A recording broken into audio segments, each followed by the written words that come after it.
It over. Great, thanks, Rick. Appreciate it. Welcome, everyone. Thanks for joining. Before we got into the day, we wanted to start off and kind of just provide, just kind of level set us all around some of the trends that we here at GTM Research and Green Tech Media are seeing in the market. And so first, we wanted to start with just the overall grid edge market opportunities, and we selected the year 2018. So essentially, what we did is we took a look at various research reports and said, okay, in 3 years from now, what could this market, what are we forecasting this market to look like? And it's largely driven by distributed energy resources and a lot of the changes we're seeing. But some of the numbers I'm about to show you are big numbers, and that gets us excited and gets us really interested in kind of discussing a lot of the technologies that we'll see today. First, we're forecasting $100 million for the energy storage management systems market. Demand response is another big opportunity. U.S. grid power electronics, North American DERMS, which for a number of folks in the room, that's distributed energy resource and management systems. Energy storage, no surprise for folks that we're forecasting that to be a large market. We have a number of discussions on storage throughout today and tomorrow. And also an opportunity specifically for the solar plus storage market, really being able to monetize that market a bit more and extract additional value out of PV when combined with storage. I show you these numbers just to kind of get us excited and really put forth the idea that these are technologies that are becoming less and less niche and more proliferated throughout the grid edge ecosystem. These are all forecasts from GTM research reports, and there are a number of sessions today that will be discussing these technologies, and we'll kind of get into a lot more of the interesting dynamics happening there. Another big trend we're seeing is what I like to call the adapting utility. I think everyone, by show of hands in this room, who has been at a conference where the Utility 2.0 or threat to the utility business model has been discussed? Everybody. Okay, that's exactly what I thought. Well, we kind of are looking to take a different approach. We believe that the utilities are smart organizations. I'm actually a former utility employee myself. I worked at PG&E for a number of years. And what we're really here to talk about today is not really the kind of issues and threats that are facing necessarily the utility business, but really more what are the opportunities and how are utilities adapting to this new world. And there are three main trends really that we see as kind of influencing this market. One is really around changing regulatory structures. New York and California are two places leading, but there are a number of other states, and we'll talk about that in a bit more detail. There's a number of utilities that are expanding beyond electricity sales and exploring new revenue opportunities. And then also, no surprise to anyone in this room, distributed energy resources are really leading the way in terms of changing how utilities do business. And so that will be a theme that you'll see throughout the conference, and we'll talk about in more detail, both with technology and solution providers, as well as the utilities themselves who are going through this change. Diving into these topics a little bit more, around regulatory proceedings. I've highlighted a few here. What's really interesting is we're sitting here in California, and a week from now, all of the large IOUs will be filing their distribution resource plans here in the state. And while that won't necessarily have an immediate impact on how they do business, how utilities start to think about their integrated resource planning, getting a lot more kind of immediate in terms of being able to respond to distributed energy resources that are coming on the grid, will certainly start to impact that market here in California going forward. New York, for sure, is an area that a number of you are very familiar with in terms of kind of really upending kind of exactly what the role of the regulated utility is, changing from a kind of a distribution provider to a distribution platform provider. What does that mean? Kind of the jury's still a little bit out on the details there. Maine recently came out with some interesting initiatives around really how essentially to change what the market mechanisms will be in terms of incentivizing and bringing distributed energy resources on the grid. So certainly utilities within that state will have to respond accordingly, and that will have an impact on essentially how they do business and how they're compensated moving forward. And of course, we're all familiar with the saturation of PV and other resources in Hawaii. You've got Hawaii looking to go 100% renewable by 2050. pretty lofty goal. And you also have HECO really looking at pay for performance and other kind of utility compensation models. So one, regulatory is really driving that and utilities are responding. But we also are seeing utilities expanding their product offerings beyond just pure kilowatt hour sales. And it was interesting. We just put out a report recently and spoke with a number of utilities across the country, and in my previous work was able to spend time at places like Duke and Exelon, EPS, PG&E, and others, who are really actually taking a look at how they can expand and provide new products and services to their customers within their regulated service territory. I think a lot of utilities are kind of moving along this shift from electricity sales to providing more information to providing energy services. But you also are starting to see more and more utilities kind of branch out of pure energy services and looking at their customers and their needs and how they could basically provide them with more products and services. Early days, but it's definitely a trend that we're seeing and that we're excited about in terms of growing over the next few years. And piggybacking on that is really, as utilities start to look at that, they're really looking at it from the lens of what they do really well today, whether it's leveraging customer service and the ability to reach customers and the relationship that they've created with them in some cases for more than 100 years. Could also really be around professional and sector knowledge. If you think about it, you have a number of utilities that have gone through pretty wide-scale AMI deployments and now have a lot of wireless and other technology intelligence in-house. How can they essentially monetize that and work with solution providers, many of which are here in the room, to actually provide additional value-add products and services and monetize their customers a bit further? And so we're seeing some trends by a number of utilities going into this space. Utilities also have large fleets, and so we're seeing a lot of them get into businesses out in the field, whether they be anything ranging from kind of building retrofits and that type of work to kind of just landscaping and in-field lighting and working with large C&I customers on actual on-site work. So very exciting days in that particular field, particularly with utilities that have very large service territories and a large kind of O&M burden already on the fleets and fleets and other resources that they have out in the field. And lastly, utilities have a lot of locational and other location-based assets that essentially they're able to monetize as well. If you think about it, all the poles and pipes and wires in the ground are great for delivering electricity, and that's kind of their number one charge, but they're also able to essentially take a look at other ways that they can essentially provide products and services. And regulators are becoming more and more, I believe, open, as we've seen in some states, to allowing utilities to kind of pilot new business models in this area. So exciting days on the products and services front for utilities. And also exciting days for incorporating DERs into their business models. And we're seeing a number of emerging trends in this space, whether it be actually selling, basically selling distributed energy resources, mostly rooftop PV, directly to customers, as we're seeing APS and potentially the unregulated Southern company doing, or actually owning and operating distributed energy resources within their service territory on the utility side of the meter and providing that to customers, or actually managing customer-owned behind-the-meter assets. Southern California Edison and Hawaii Electric are looking at that, and I believe, and I think that a lot of our analysts believe as well, as more and more behind-the-meter storage comes into play that is grid-connected, there is a role for utilities in this space in terms of business models and a lot of evolving action in that area. I think it's exciting. Lastly, these are not trends that are going away. In fact, these are trends that are proliferating throughout the United States. There are more than 21 states right now that have some sort of proposal in front of regulators or legislatures that are looking at either things like rate reform, changing net metering, value of solar, value of DER tariffs, and a number of other mechanisms that really have the ability to kind of change how the utility is compensated and really how customers are able to become much more active participants on the grid and what that business model looks like, how they're compensated, and what are the market dynamics. So while that previous slide shows kind of 3 or 4 or 5 states leading, we expect over the next couple of years that more and more of these proceedings will become in the public arena and will become a lot more interesting in terms of really shaping what this market looks like. We have a number of conversations focused on all of these trends throughout today.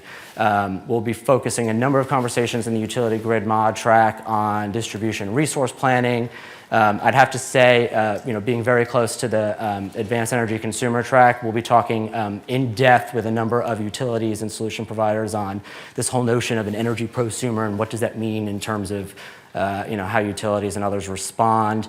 And then tomorrow is a really interesting day where we have a number of folks from the policy community really coming in and discussing policy changes that are happening on a national level, whether it be in Washington, D.C. or through some other organizations beyond the Department of Energy.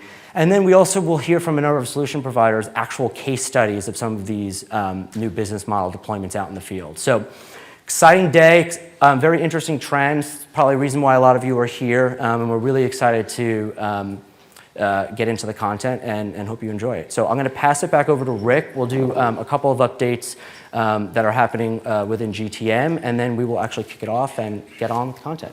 Thanks, Steve. Sure. Yeah, so just a few things on the horizon at GTM. Been working on a lot of new things, so we'll share a couple of them with you here. So within the last year, we hired a small team of analysts looking specifically at energy storage, and we launched a research product around that. And with that, later this year, we're launching our first storage conference, the U.S. Energy Storage Summit, December 8th and 9th in San Francisco. So stay tuned for some more details about that. Some other conferences that we'll be involved with throughout the year. The first one there is actually one that we're partnered with NYSERDA and the Governor's Office of New York with, and it's called Energy to Lead Rev for NY Exchange. It's really a one-day conference and a second-day set of utility workshops around reforming energy vision in New York. So that's excited. We're excited to be a part of that. And then the latter three are our conferences. So Solar Market Insight Conference, November in San Diego. Our first international conference, Solar Summit Mexico in January in Mexico City. And then our Solar Summit in May in Scottsdale. Now with that, Grid Edge Live, we've been having some interesting thoughts about how to continue to build on the success that we've had here and to grow this conference. So what we're doing in 2016 is introducing it as Grid Edge World Forum, and the conference and everything that you're used to with the program and that you'll see the next couple days will be very similar, kind of evolving with the market. And what we're doing is adding an innovation exhibition to that. And what the thought process is there is that if you look at the diagram on the right part of the slide, there's a lot of expos and trade shows, and we're not going to be a massive one, but we feel that there's an opportunity for these different markets and these different segments because to come together, because that's the way the market's forming. So you've got Solar Power International and Intersolar, and on the grid side you've got Distributech and others, CS Week and others. On the energy storage side and the EV side, there's large trade shows. But we don't feel that any of those are really bringing those players together the way that the markets are starting to intersect. And that'll really be the focus of Grid Edge World Forum. So we'll grow it from 500 folks at a conference to probably 1,000 or 2,000 folks in terms of both conference and an expo. And we feel that it's really the only event of its kind, and it's time for an event like this to be out there because of the evolution of the market. And we're still working on timing. It's probably going to be in the fall of 2016. It might be slightly sooner than that. And we're looking to have it in Silicon Valley. So those details will be coming soon. We'll be sharing those probably by the end of July so that we've all got time to plan for that. And then finally, we're kind of behind the scenes at Green Tech Media working on a number of things with our website and related activities that we'll be announcing after Labor Day. So I can't talk in great detail about that today, but stay tuned and look for some pretty exciting new things from GTM at the end of the summer. So thanks very much. And with that, I'd again like to thank you all for being here, and I'd like to introduce Shayle Kann in our first panel. Shayle's our Senior Vice President of Research, and welcome, Shayle. And come on up. Yeah. You just do it. Excellent. Thank you, Rick and Steve, and thank you all for being here this morning. We're excited to have a whole variety of conversations over the next couple of days about many different things to do with the grid edge, technology on the customer side of the meter, on the utility side of the meter, regulatory and business model challenges. And we wanted to start off this conference with the 30,000-foot view, the sort of high-level picture of what is happening in this industry, where do we think it's heading, why does all the things that we're going to be talking about the next couple of days, why does it matter, why do we care? So we wanted to assemble a group of visionary leaders who have different perspectives on innovation and transformation at the grid edge to talk about this, and we're excited to have a really fantastic group here with me. So I'll do quick introductions of everybody, and then we'll jump right into it. I will note we'll leave a few minutes for questions at the end, so take advantage of that. We have really knowledgeable people up here with me. So at the end, you can raise your hand. We'll get a mic over to you and answer some questions. In the meantime, introductions. To my left, to your right, is Elisabeth Brinton, who's a VP and the Corporate Strategy Officer at PG&E, and has been around in the energy industry for a long time, worked at SMUD, worked at C3, has a whole variety of different perspectives, and now is in charge of strategy at one of the biggest utilities in the country. We have Steve McBee, who's the president and CEO of NRG Home, so he gets to represent the disruptor. NRG Home is involved in a bunch of different things, but in particular includes the retail business of NRG, which I think he just told me has 2.7 million customers, and NRG Home Solar, NRG EV Go. So a lot of the things that we're going to be talking about over the course of the next couple of days, Steve is right in the center of. Raiford Smith, who's the VP of Corporate Development and Planning at CPS Energy, one of the largest munis in the country, and gives us a different and really interesting perspective on the way that a utility might evolve or is evolving from a non-IOU perspective. And finally, Brad Williams, who's the VP of Industry Strategy at Oracle Utilities. And of course, none of the things that we're going to be talking about over the next couple of days could possibly happen if the technology isn't there to support it. Oracle is a really big part of some major elements of that technology, and so he brings that perspective. So we have two utilities of different varieties. We have the disruptor of sorts, or at least a retail provider, and a technology provider. So a good variety of perspectives, and excited to have this conversation. And I want to start by having each of you answer a pretty basic question, but one that I think will seed the conversation for the rest of this panel and the rest of the conference, which is, if you had to pick one thing, one trend that we will see over the next decade in the electricity sector that will be the single most transformative trend to this sector, what would it be? And Elisabeth, I'll let you go first, and then everybody else has to give a different answer. Awesome. Sorry, Brad. Don't make it too good. That's right. I think the biggest trend is actually the recognition that the utility distribution grid is a vital platform, and it's an opportunity for an integration play to make an incredible machine come to life. We've seen the transformative effect of the internet, and so going forward over the next 15, 20 years, the transformation of that distribution grid into this incredible platform that enables things that we haven't even imagined yet, but enabling our life to be improved, lower cost, better efficiency, all the things that we're looking for as we transition to a lower carbon future. I think it's very exciting. So that's interesting. So your trend is the recognition of the value of the thing we already have? But it's the transformation of that thing. Right, okay. Steve, you agree? Yeah, I mean, of course, I 100% agree. No, I mean, I think that's an interesting conversation, and I think that, clearly the grid is going to be with us for a long time and has tremendous value, but how it's optimized needs to be reconsidered, and so I fully agree with that. I mean, I'm very excited about a lot of the technology trends happening in the space. We have a lot of those technologies on our platform at Energy Home. You mentioned our home solar business, our EV Go business. We're making big investments in portable power and connected home. And I'm really excited about the potential of those technologies to be very transformative and to be very value creating.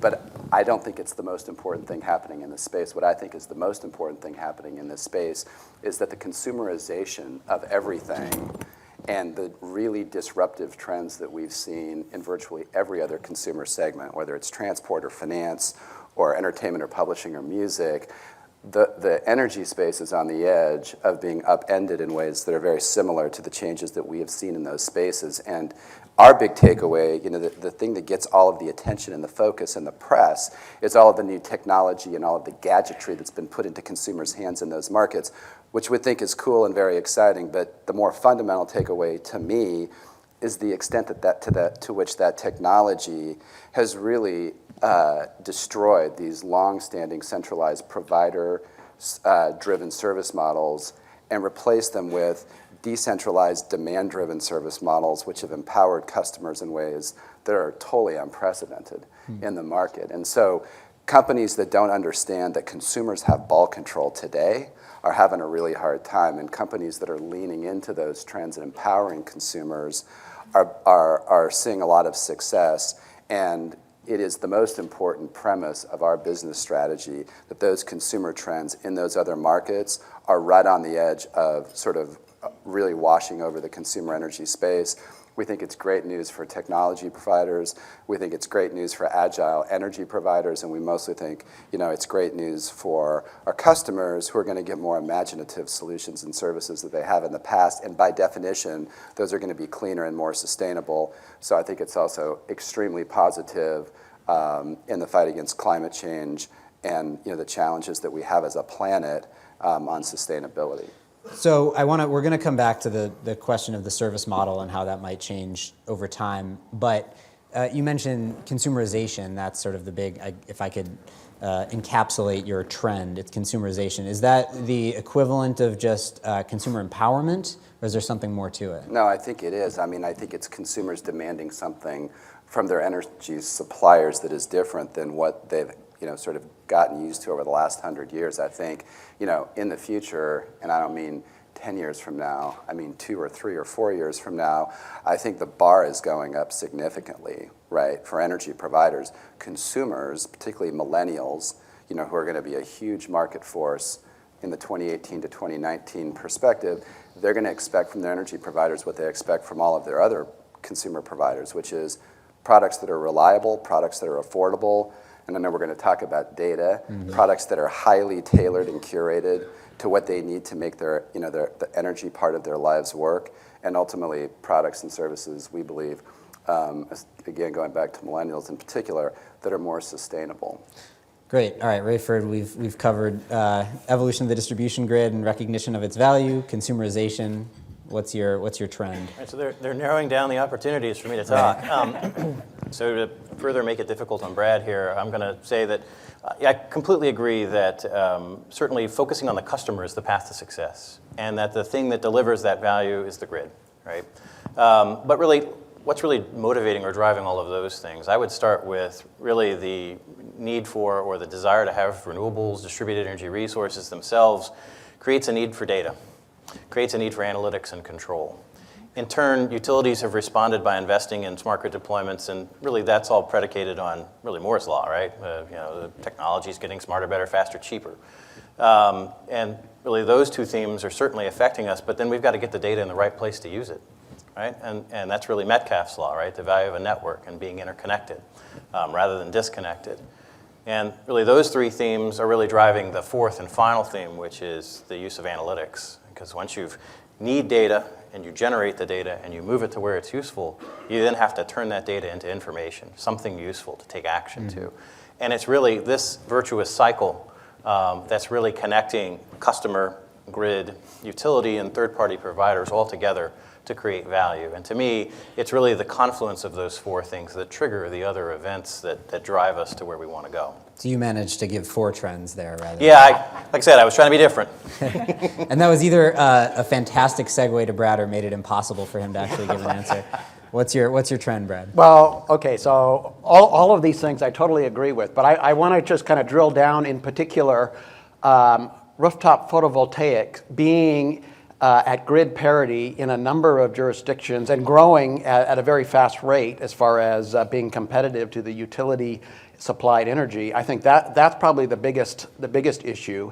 And then as a longtime power system engineer, it's like, how do we transform our grid to be able to accommodate all of this exponential growth of edge of the grid technologies? And so, everybody said it very, very eloquently, and I just want to drive that home, is that for utilities to be a provider of a platform for interconnecting all of these energy technologies, it's going to require new ways of looking at planning, operations, market transactions, and it involves a lot of data and being able to provide more complex models of those. And I think so that the transformation is across the board, but starting at the very formations of how are we planning our grid going forward to be able to support this exponential growth of grid edge energy technologies. Right. Okay, so there are a couple themes there in what you just talked about that I want us to dig into a little bit more. Let's start with one that relates to what I think basically everybody is touching on in one way or another, which is the evolution of the utility service model and how distributed energy resources, you even specified rooftop PV in particular, are changing that and the extent to which it's going to make for a totally new type of utility. So the world we live in today, if I could try to encapsulate it, is PV is growing pretty fast. It's still less than 1% of all generation in the US. We're going to have 1 million solar customers in the US sometime early next year, most likely, maybe late this year if the market grows really fast. We do have some places, PG&E is an example, where there's enough rooftop PV growth or just distributed PV growth in general that whatever load growth the utility might have otherwise seen is basically flatlined, or in some cases you can see negative load growth. And so the sort of, I think, fundamental question that we can get into what the new service models might be, but the fundamental question is utilities, even in decoupled environments, generally historically have been reliant on or at least sought load growth in order to increase their rate base in order to make a profit. And in a world where there's enough distributed energy growth that load growth is no longer, there was barely any anyway, and to the extent that there was any, it's going away. How much does that actually, at the end of the day, how much does that impact the ability to have a successful business as a utility? And Elisabeth, you get to... You make me go first every time. Yeah, well, on this one, you seem like a perfect foil. Perfect foil. Well, certainly the business as usual for the utility cannot continue. And so the sense of urgency that we have in recognizing that it's actually, disruption is an opportunity. It's actually a good thing. And so and especially in terms of strategy, you have to be optimistic and sort of being the entrepreneur within this big company.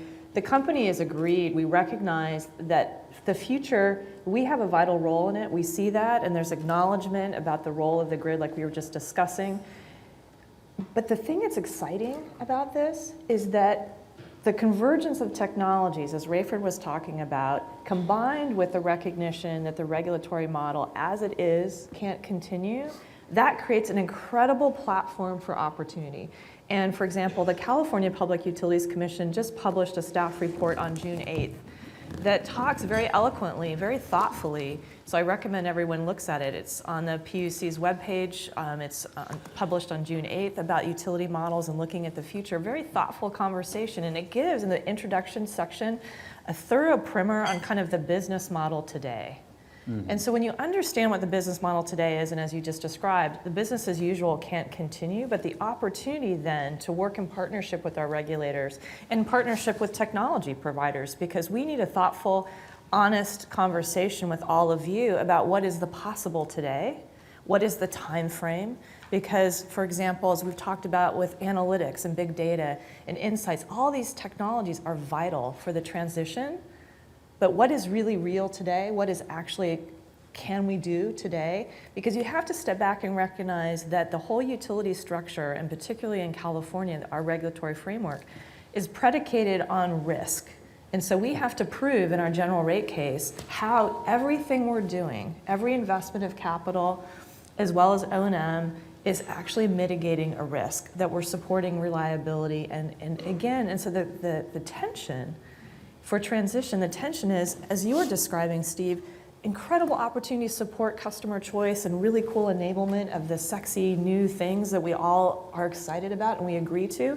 At the same time, the utility has a unique role as a balancer to accomplish the good of the whole, to keep the whole system running, to make sure that the economy functions, that the lights are on, that things work seamlessly for everyone at the same time, and also that we're also the policy channel at scale to make sure that our climate change and these other policy objectives are met.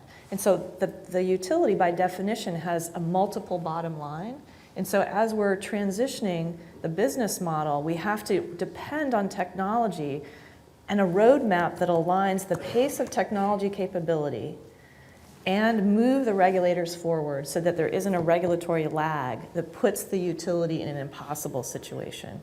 So that's... You mentioned the regulatory lag, and I'm curious because California is in an interesting spot where it actually is moving pretty quickly, maybe more quickly than almost anywhere other than New York, maybe Hawaii. So there's speed around specific technology, but what we're getting at is that right now there's been several different filings, and all the filings sort of skirt around the fundamental issue. So what's exciting about the paper that was just published is the recognition by the PUC itself that, wow, we have to look at things systemically. We have to connect the dots. And it's something that industry thought leaders have been talking about for quite a while. And so now it's putting that into practice because it's very hard. And so the complexity, and I want to touch on a trend that was mentioned earlier, is that, for example, you think about the complexity of keeping the entire network up and running. The machine capability, the big data, when you talk about big, I mean terabytes and terabytes, I mean just huge amounts of data, being able to understand that, but keep the machine going, that computing power is immense. And so finally, as Raiford mentioned, with Moore's Law and Metcalfe's Law, those things coming together, the computing power, I mean, for example, to do a relatively simple high-level scenario analysis, we just did a model, it took like over 5.5 hours for the thing to chunk through. And so the speed of computing to even get at the beginning of the complexity that we face is immense. Yeah, I want to jump over to Raiford just to get the perspective. I guess start by differentiating the regulatory model under which you operate versus somebody like PG&E, and then we just how does that? Places. Right. And then how does that impact the way that you approach the impact on your business of distributed generation? Sure. So just for background, CPS Energy is the largest electric and gas municipal utility in the U.S. We're municipally owned and we're regulated by the city of San Antonio. We are a full participant in the ERCOT market, but we are vertically integrated in this market, so we kind of have the best of both worlds.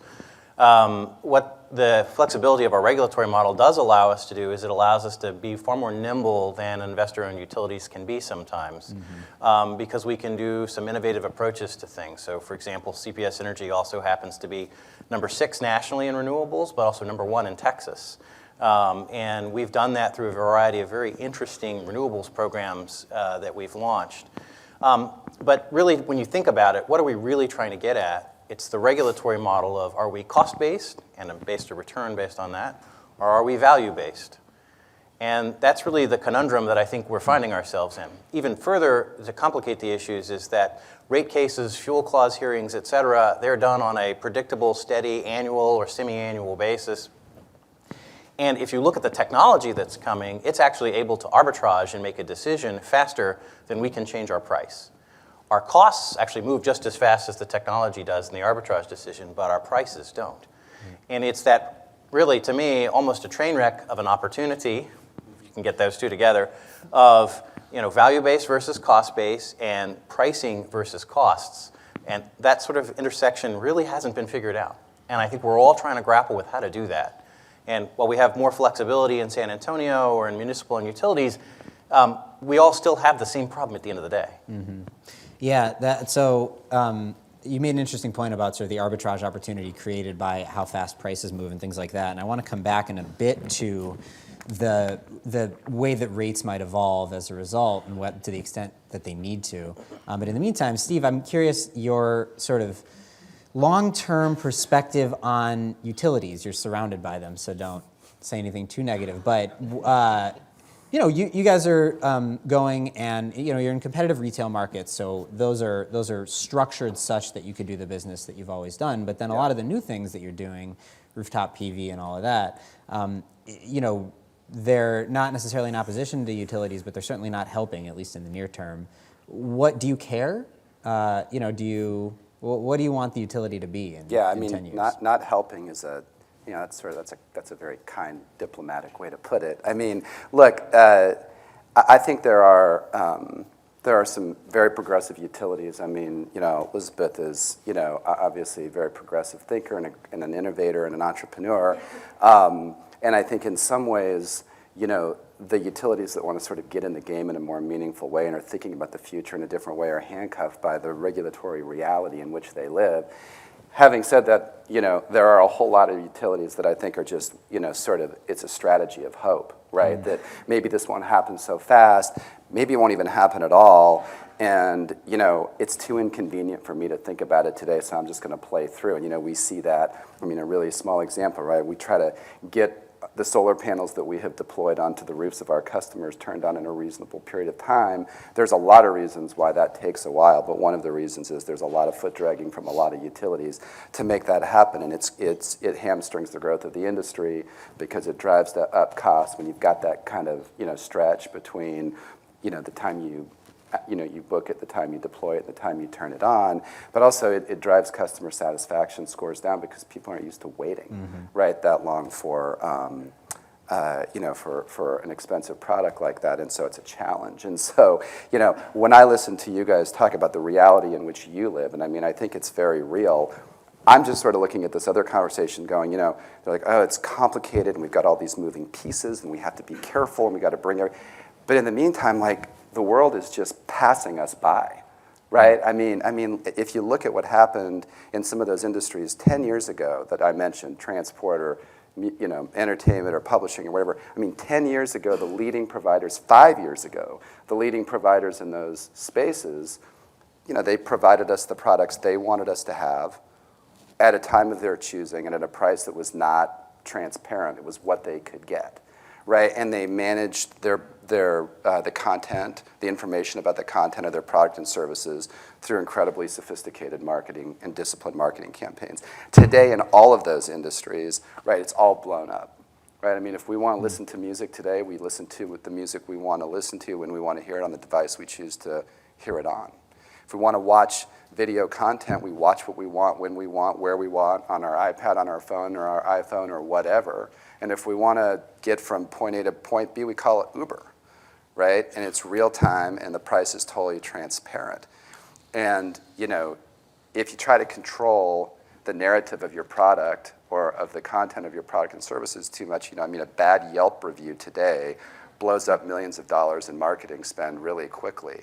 And so I just think that these trends that are happening everywhere else in the world except for in our space are going to flood the zone here. And we can talk about it and plan for it and think about it and talk about the need for prudence, but I'm not really sure all these choices are in our hands. And so to me, we're in an environment where you're much better off being aggressive and getting out on the edge of change and dealing with the consequences of being too early than sort of waiting, and trying to hedge against it and dealing with change as it's sort of already on top of you, at which point it's too late. And we talk a lot. We have 3.5 million customers all in across the platform in which we do business. And we talk to those customers, we focus group those customers, and then we look at our own research, right? And people are ready for this. We have 18% of US energy consumers today who want more control over their energy, who are willing to pay more to get it, and who are willing to exchange data to have it be more customized to their experience. That's 59 million consumers. That's a great market to start. And when you look at those trends, again, not to go back to hopefully there are some millennials in here, so I'm getting some love. This is like my 4th millennial mention.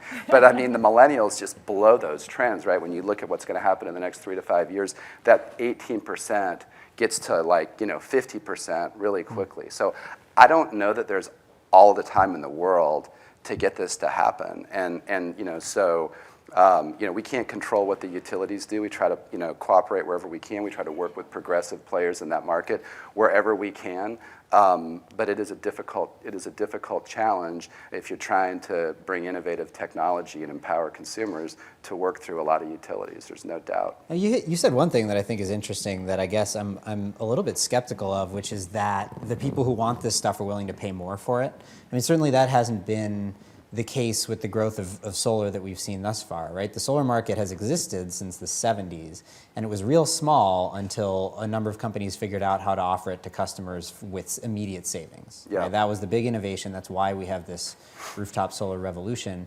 Do you think that, even over the near term, by offering more services of different kinds, we're going to see people willing to pay more for electricity services of one kind or another, as opposed to just figuring out new clever ways to save money? Yeah, I mean, I think all these products have to be affordable, right? We talked at the beginning, I mean, affordable, reliable, convenient, and sustainable are kind of the four principles. And nobody's going to pay, I mean, not nobody, but the vast majority of the customers who we're selling solar to in the Northeast and in California are making that purchasing decision because it's creating economics on day one, right? Particularly if they're using the lease. So no, I'm not suggesting that, and we need, that we're doing, and as our competitors are doing everything we can to bring those prices down further to make it more economic in more states. What I am suggesting to you is, the energy industry has not been super imaginative, right, and how they've delivered products and services over the last 100 years. A single point solution, flip your switch on. I'm not going to worry about it, unless the lights don't go on or unless for some reason I'm just getting blown out of the water by prices I didn't anticipate. Otherwise, it's like I'm not thinking about it. I think when we think about energy bundles that include not just solar, but solar plus, right, solar plus energy management and monitoring solutions that are part of a broader connected home suite, energy plus storage, energy plus EV plug-in, we believe deeply in portable power. My fifth shout out to millennials in like 25 minutes. I think the idea, particularly for millennials, that they have to be affixed to a wall to get their energy is crazy. I think that's going to be viewed as insane 5 years from now. And so I think what we're trying to do is put those products together in combinations, provide an integrated set of solutions to our clients that gives them a lot more functionality, all in a lot more control, the ability to generate and manage, and ultimately through things like shared solar, share more of their own energy. That, I think people will pay a little bit more for. Right. See, the thing is, though, everything that Steve has been sharing needs a network, needs a grid. So, for example, I'm a scientist by background. One of the trends that we didn't talk about that's really exciting is advances in material sciences, advances in connectivity and conductivity, for example. And so the grid, if you think about, like, Witricity is a company that's actually doing wireless charging and really pushing the envelope on how that works. Those types of technologies depend on an advanced network and platform. So what you're hearing, I think, is a complementary disruption.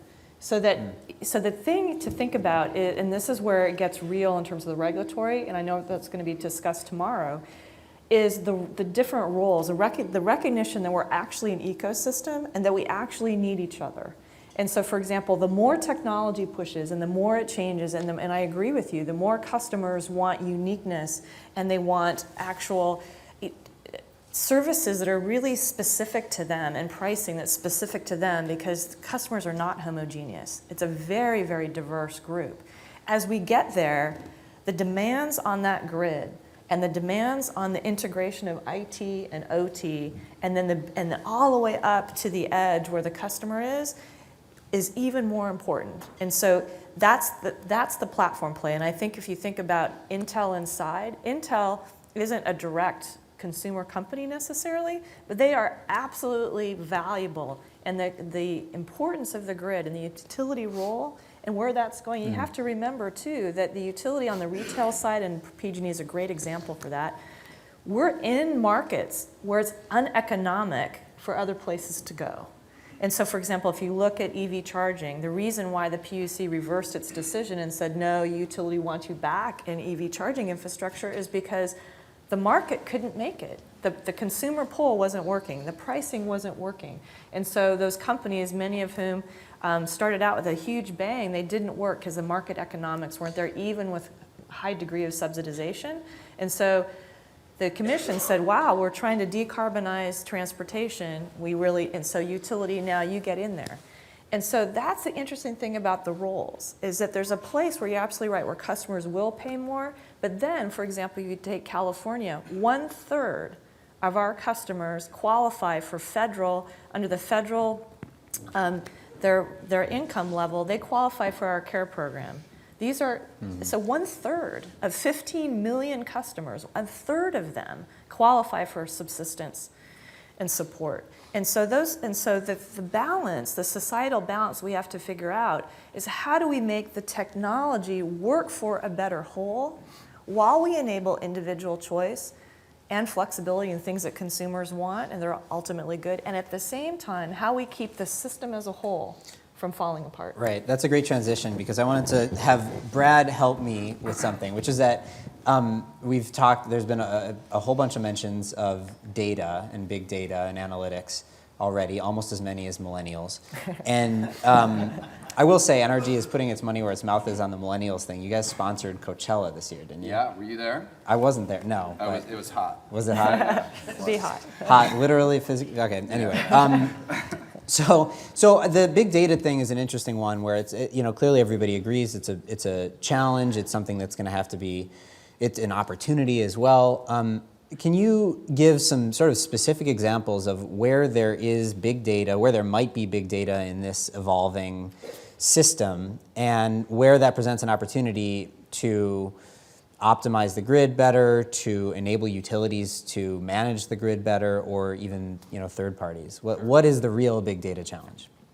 Well, okay, so there's been a tremendous growth in the amount of utility data with the metering infrastructure. I think is where the latest biggest jump in data has been, and so it's a matter of how do we leverage that data to optimize the grid. And so there's some things we can do with that metering data. For example, is somebody plugs in an electric vehicle, it's not that hard to detect that there's an electric vehicle plugged in at that premise.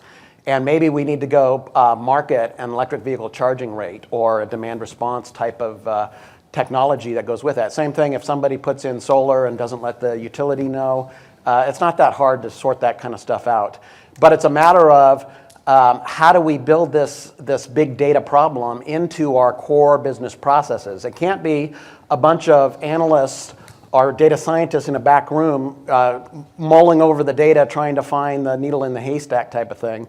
It's got to be how do we take the data to create a business process transaction for the utility to respond to it, like the marketing of the EV charging rate. Or let's say we found that we're going to overload a transformer because the neighbor just bought a Tesla because he liked the other neighbor's Leaf and he had to outdo him, and now he just overloaded his service and blew the fuse and the whole neighborhood's out for a period of time. So nobody's happy about that. So the point is that we can use the big data as part of these automated processes to be able to deal with those types of things. And even on the planning side is like we need to take this further and say, let's start looking at some scenarios to say solar is going to grow at 10, 20% this year. What is the impact on that on our network? How are we going to accommodate that? Same thing with electric vehicles or other energy technologies is our tools need to leverage the big data in order to sort that out. And one of the things is utilities like to work with the things they're used to. Okay, so part of the problem is the models that we've been using for planning and so forth over the past 50 years no longer apply, particularly as it relates to the big data. And Elisabeth was talking about this. It takes so long to run those simulations. It's not, and so I think we need to have a conversation of what is the best way to approach this, and are there other technologies that we should be leveraging instead of looking at the way we've always done it and trying to force fit that into where we're going. Let's have the conversation of what is the most optimal way to do that. And of course, we've been doing that with many other industries to support that. Can you give an example of another industry that has had a similar type of challenge and what the solution was ultimately? Yeah, so a good one would be like healthcare. There's so much machine-to-machine communication. This Internet of Things is a good example where healthcare has been leveraging that for identifying what's happening with individual patients in a hospital or in a facility. I know when we talk about Internet of Things in the utility, that gets some people a little concerned, security, all that kind of stuff. Well, we've dealt with those kind of issues, but we're looking at it on, with the way we've always done it and said that doesn't work. And said, well, let's look at a new way of approaching this. And I think there's some tools that we could apply to this. Raiford, how does CPS currently use metering data? Like, how far along in that process do you feel like you guys are, and how clear is the roadmap toward full utilization of whatever data you have access to? Sure. I think We, not just CPS, but the industry as a whole, are really just at the beginning. I think Elisabeth has touched on this a lot, which is really the value of the network. We are really just scratching the surface, I think, of what's possible. Back to an earlier point that was made about savings versus value, the average family of 4 in the US spends 3% of their disposable income on what we provide, electricity and gas, 3%. So if we can save them something, we're really talking about fractions of a fraction of a fraction.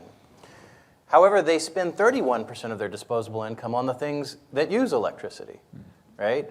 And so to the extent that we're thinking about not just meter data, weather data, social media, data from our physical assets, data from other third parties, all of those things really, while we can improve the 3% a little, some, quite a bit in certain places, the real value driver is how to attach to and grow the 31%.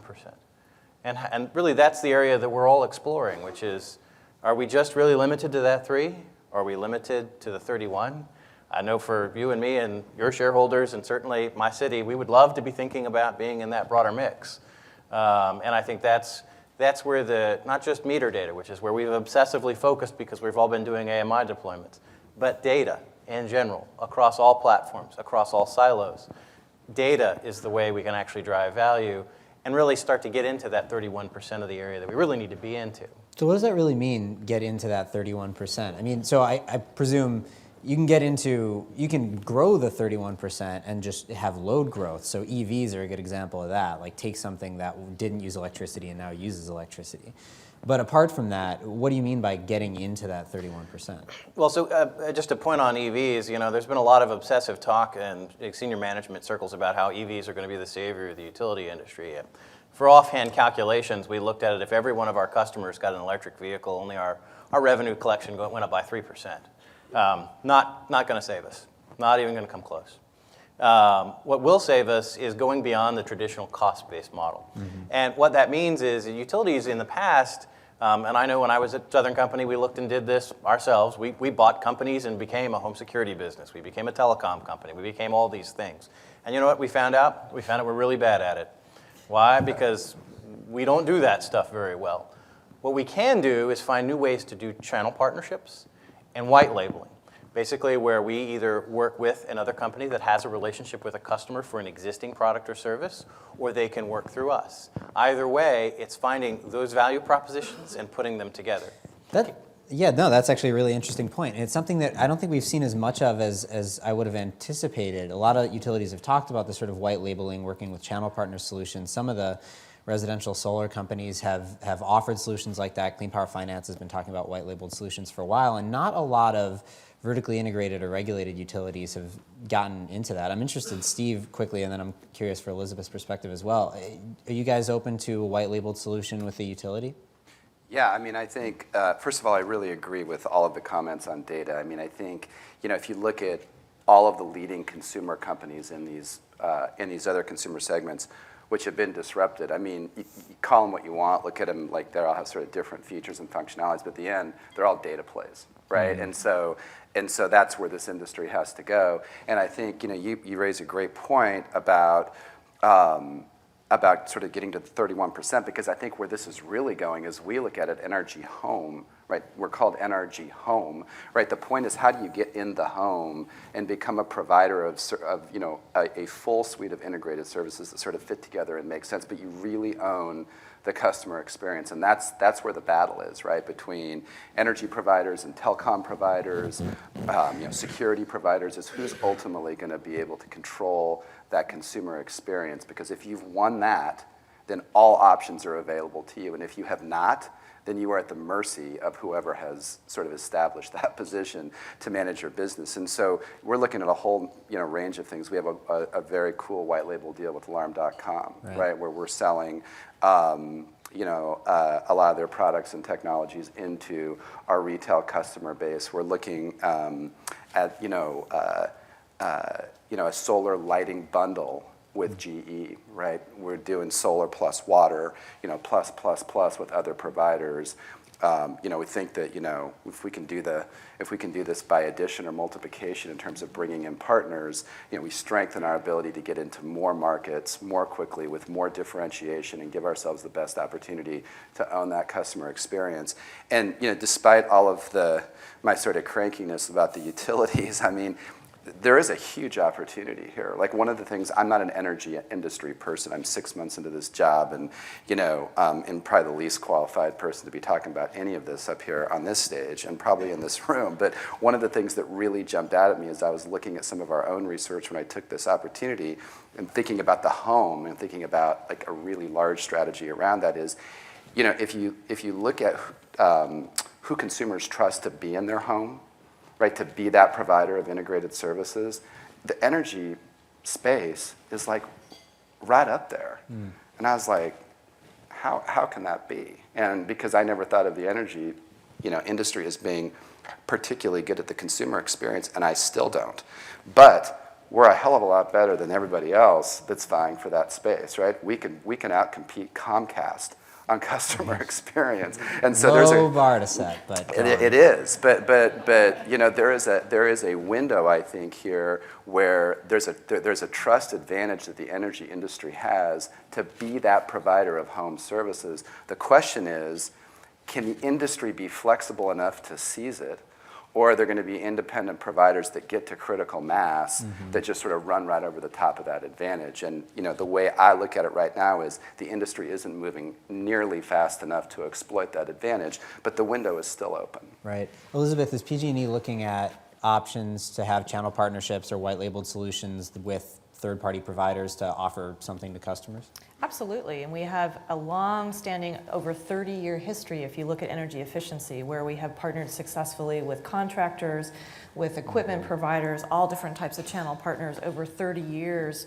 When green was Kermit the Frog, and it wasn't actually sustainability, we were way out in front.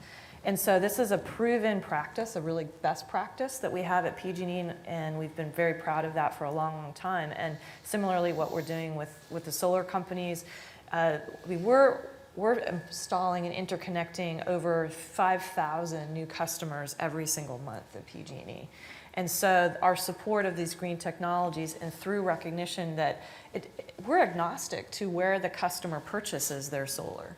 But we're there to be able to provide that really great interconnection customer experience. We're fast, we're convenient. And so again, I think what we're talking about is role. What are the different roles? And we're really an energy ecosystem. So one of the things I'd like to challenge the thinking is that it's always been a zero-sum type of mindset. And actually, the really important trend is mindset. How are we thinking about this as an energy ecosystem? How are we thinking about our roles as collaborators, roles as partners, roles where we can actually think about the problems we're actually solving? And so there's different problems. If you peel it back from a business case, there's different problems that Steve's business is focused on solving. Some of them there's crossover, but there's also very different problems that the utility is set up structurally to solve. As I've touched on before, in terms of the societal, the system, the grid as a whole. We don't have the ability to choose who our customers are. We serve everybody. We have the obligation to serve, and the recognition that energy is an essential service. And essentially, as government has, the great revolution in the United States was the Power Act way back when, that set up electrification all around the country, that essentially said it's a vital right for our society. And look how it's transformed our economy in the United States, in the Western world. And then now there's tremendous opportunity to leapfrog forward in other countries.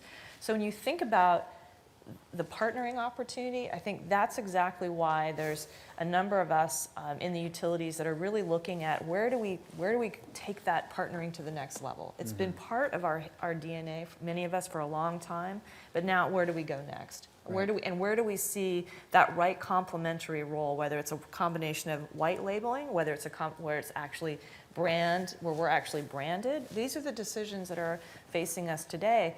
But it comes back to asking the question, what problem are you uniquely solving, and what's that role? And then ultimately that translates into the value proposition for the customer. Right. I want to change gears a little bit and talk about rates. and the way the rates are evolving or might be evolving.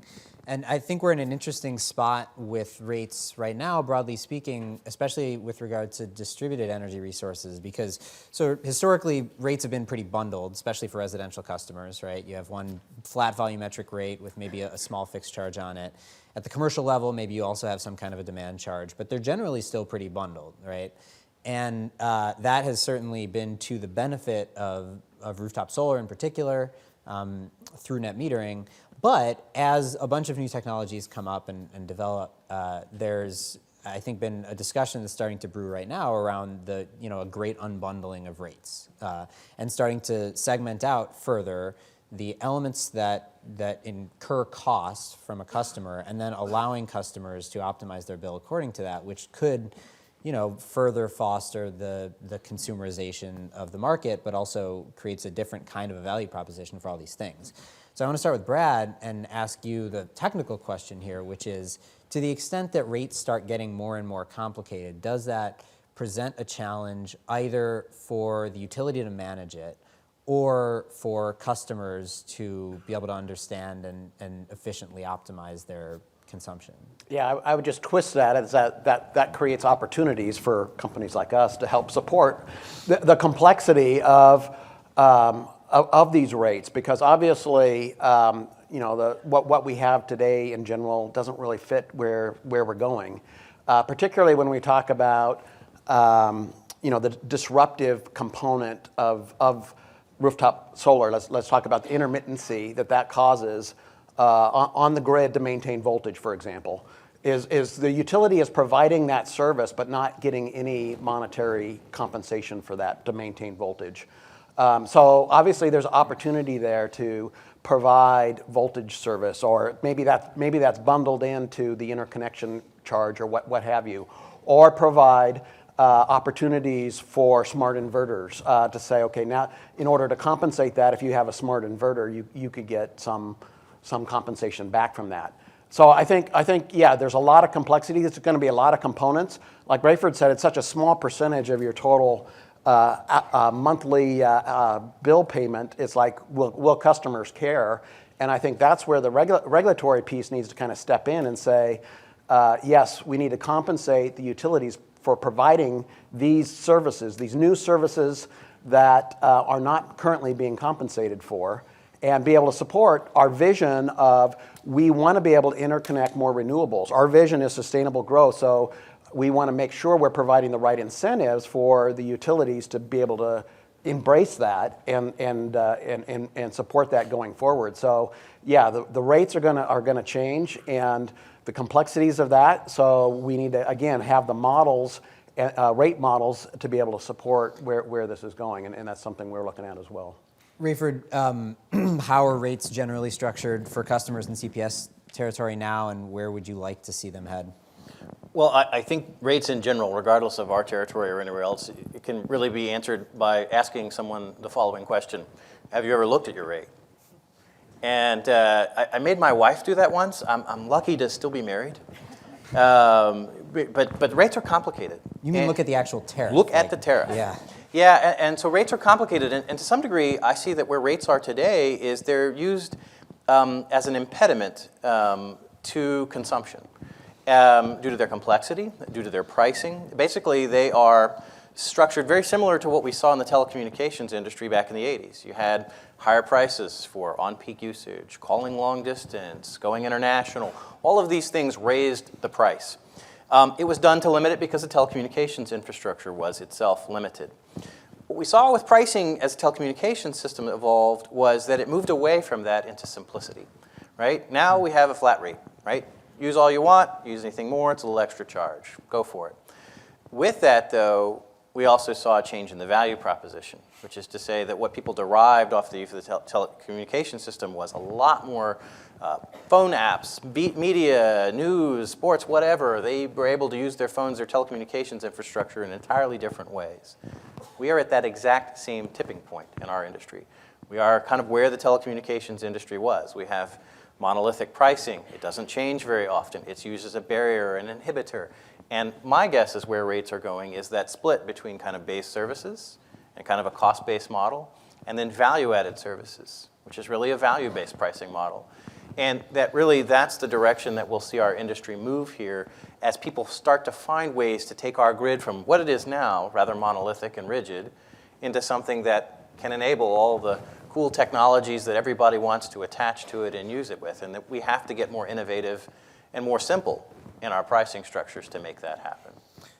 Steve, where would you like to see rates head? I mean, you could imagine some benefit if all of a sudden rates are unbundled and you have this sort of base service cost, and then everything else is value based. On the other hand, if you did that tomorrow, probably it erodes the value of rooftop PV, of distributed PV, at least in the short term. So how do you marry those two things? Yeah, I mean, it's an interesting question. I mean, I think first of all, we would be for anything that just provides simplicity and transparency, ultimately, right? And empowers customers to actually get a handle on what they're buying, what it costs, where it's coming from, and just sort of basic fundamental things. That's hard, right? I mean, a demand charge alone is a super confusing thing for a customer to try to understand. Like, the more you add elements, the more you add these value-based things to rates, in reality, if they're cost-based, they're going to be super confusing. It's hard to go any simpler than we have it today, I would think.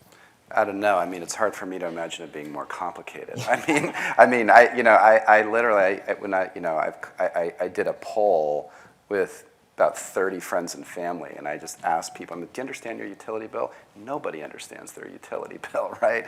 So, I think, though, to your point on the question about rooftop solar, I mean, on the one hand, it would be incredibly helpful to us, to the capital markets, to the industry writ large, to have a clear policy signal on net neutrality and be able to lock in some stability, right? I think that, we would trade, some of the advantage we get from the current incentives for predictability, because it's one of the big questions that sort of is hanging over the industry, particularly, you talk to the capital markets and, everybody's sort of priced in the come down in the ITC at the end of 2016, and there's a lot of confidence that the momentum in the market and the trajectory on pricing can sort of withstand that volatility. But if you start pairing that with radical changes in the net neutrality laws, particularly in some of the big solar states, that gets investors uncomfortable, and that will freeze the industry at some level.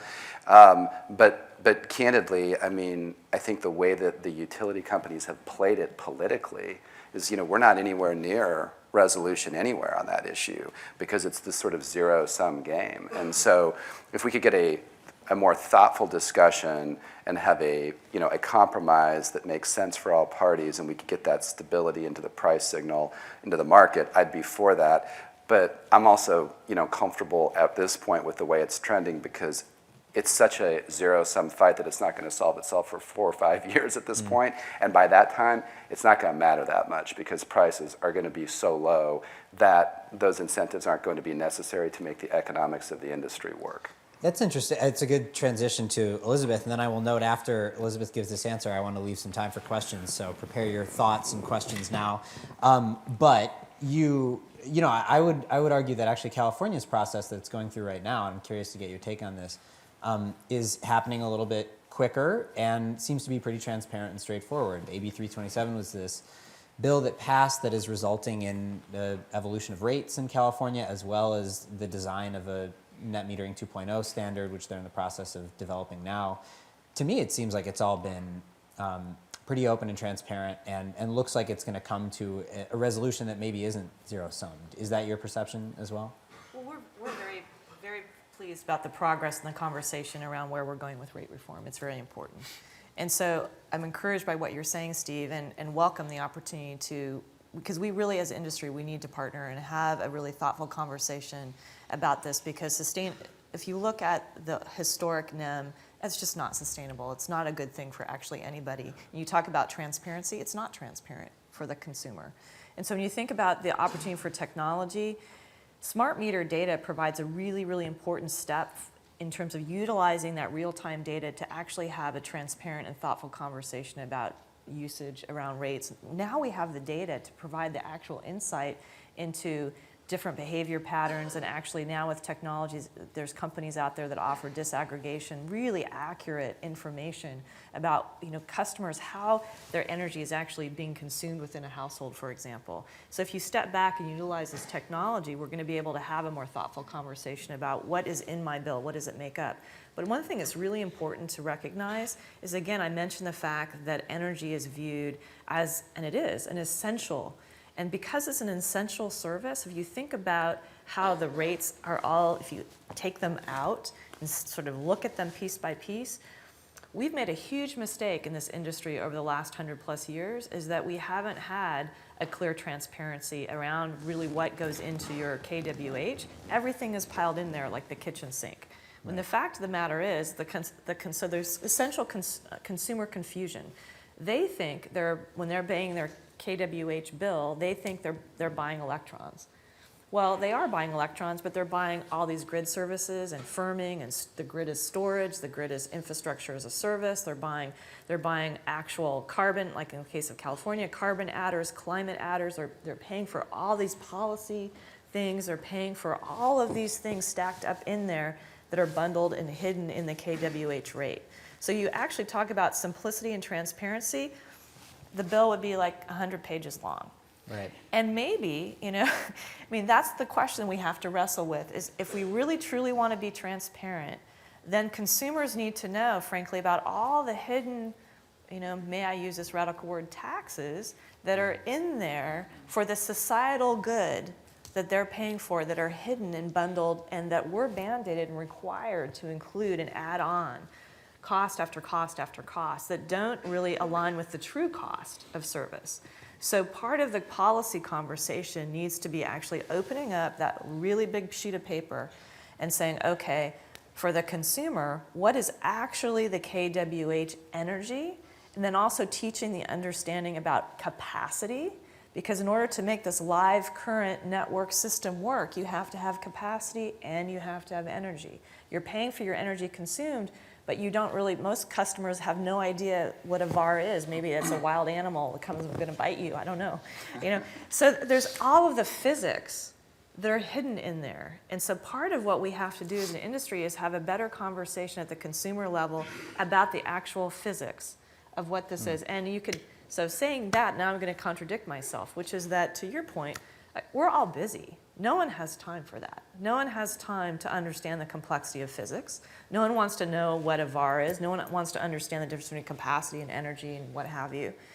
So how do we make both a fair and transparent customer experience where the bill can be understood but properly parsed out? And this is where I think the conversation around the utilization of good data, having a fair conversation about what people are actually buying.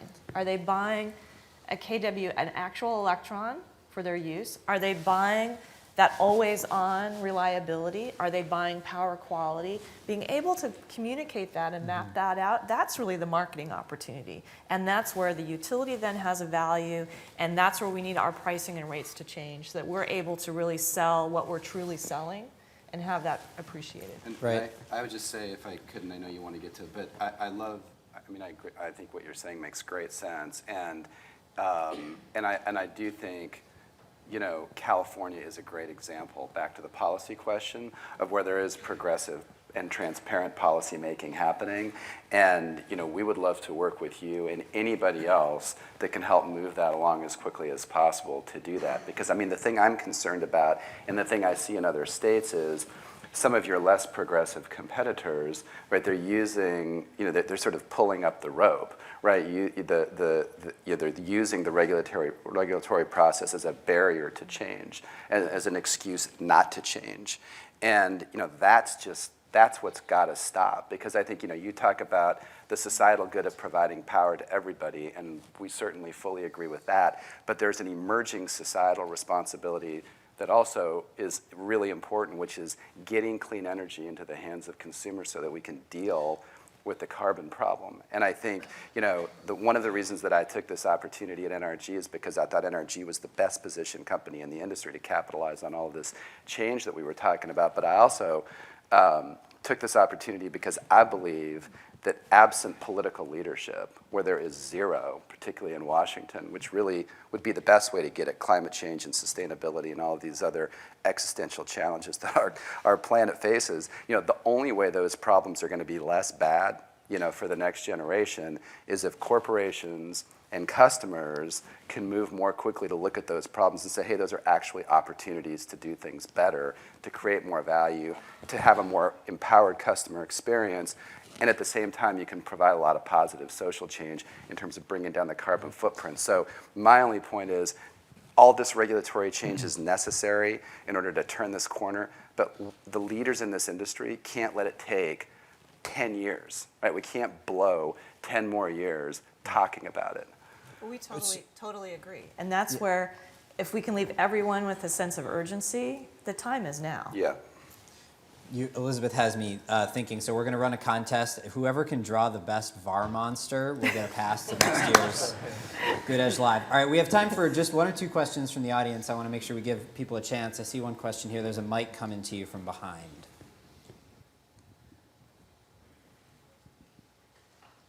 Hi there, Jason Dudley with Salt River Project. I have a question for Elisabeth.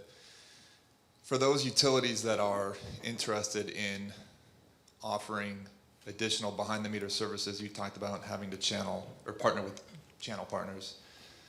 How do you do that while at the same time mitigating or eliminating the risk of jeopardizing customer service? Because now you're involving other vendors to help you provide these services.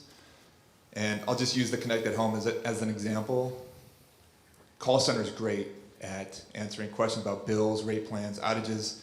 They don't know anything about reconnecting your Wi-Fi thermostat or your door locks that aren't working from your mobile phone. Help me understand how utilities can mitigate that risk of jeopardizing customer service for these types of services that fall outside the traditional mold of what utilities offer. Great question. And for those of you who may not be familiar with SRP, amazing progressive utility. So one of the things that's key is, and this gets to the point of what we were just talking about, the traditional utility business model and rates are based on cost causation. And so you talk about customer service, the contact center, these things are vital, but they're a cost. And so that's the tension. So part of, to answer your question, how we have to think about the customer experience differently is thinking about these essential elements of our business very differently.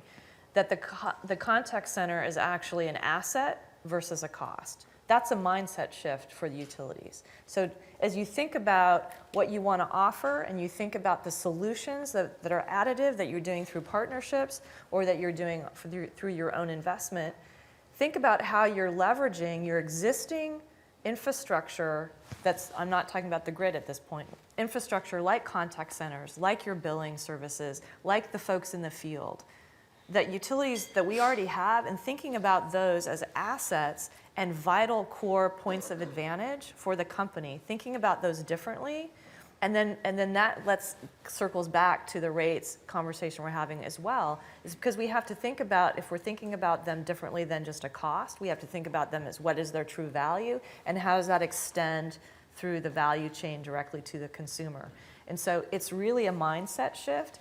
And then in terms of the risk, it really comes down to focusing in, and this is something that Raiford said that's really important from his previous experience with other utilities.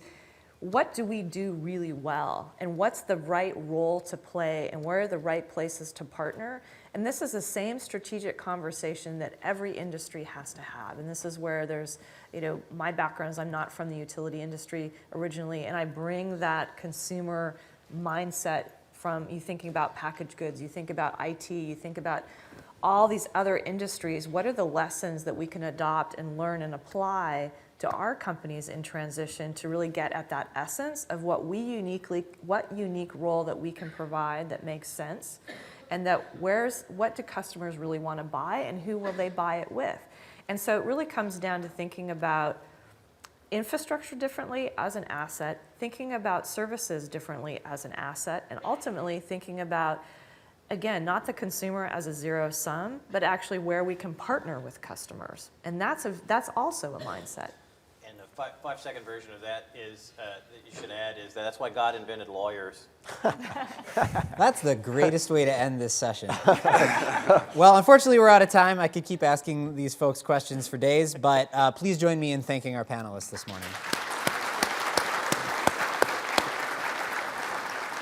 And don't go anywhere.